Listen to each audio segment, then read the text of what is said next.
ও আমার কলিজার যুবক বাবারা, জীবনে যদি তোমার হায়াত 60 বছর থাকে, অর্ধেক চলে গেল, কামাই কি করেছো হিসাব মিলাও না কেন?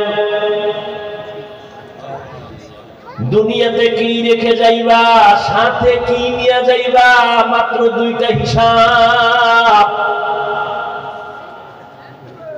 সাথে তোমার মা বাবা কেউ যাবে না, তোমার আপন বন্ধু যাবে না। মরণের খবর পাইলেই তোর আপন কলিজার বন্ধুটা মোবাইল থেকে নাম্বার ডিলিট করে ফেলবে।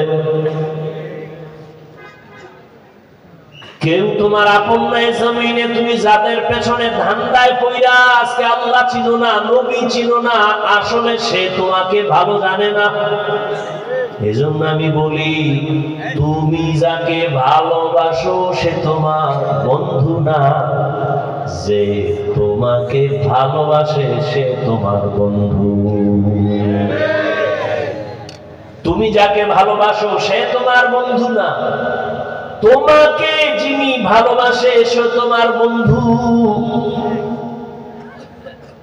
ভালো করে বুঝুন যুবক, জীবনে কি অর্জন করেছো, এখন যদি মরে যাও কি রেখে গেছো, মানুষ কি ভেবে দোয়া করবে?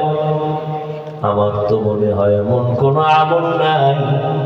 বরং আমার ভয় লাগে, যুবক যদি তুমি এখন মরে যাও, আল্লাহ না করুন বুঝাবার জন্য বলি, মনে হয় যেন তোমার অন্যায়ের কারণে তুমি মরলে তোমার মা মনে মনে খুশি, তোমার বাবাও খুশি, তোমার শিক্ষক খুশি, তোমার উপরে আলেমরাও খুশি। কারণ তোমার চরিত্র এত খারাপ, তোমার ব্যবহার এত খারাপ, তোমার ব্যবহারে মায়ে কষ্ট পেয়েছে, বাবায় পেয়েছে। এই মোবাইল নিয়ে সারাটা রাত কবিরা গুনাহ করে করে কাটাইতেছ রে যুবক। দরওয়াজা জানালা বন্ধ, কেউ দেখে না, কিন্তু আল্লাহ দেখেননি। সারা রাত কবিরা গুনাহ কইরা মোবাইল নিয়ে রাত কাটাইছো। এ কারণে আজ তোর 25 বছর বয়সের ভিতরে চেহারার মধ্যে আলো নাই, নূর নাই, উজ্জ্বলতা নাই, চেহারা দিয়ে তাকাইলে মায়া লাগে না। কারণটা কি রে বাবা? সারা রাত কবিরা গুনাহ করেছো, আমার আল্লাহ বেজার হয় চেহারার নূর নিয়ে গেছে।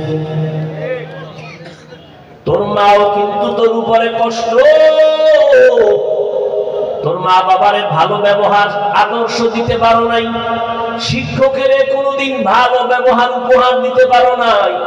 মনে মনে চায় তুই মইরা গেলে সবাই খুশি, তোর চরিত্র এত খারাপ। তাহলে জীবনে করলি কি? সাথে নেওয়ার মতো কিছু নাই, রেখে যাওয়ার মতো কিছু নাই।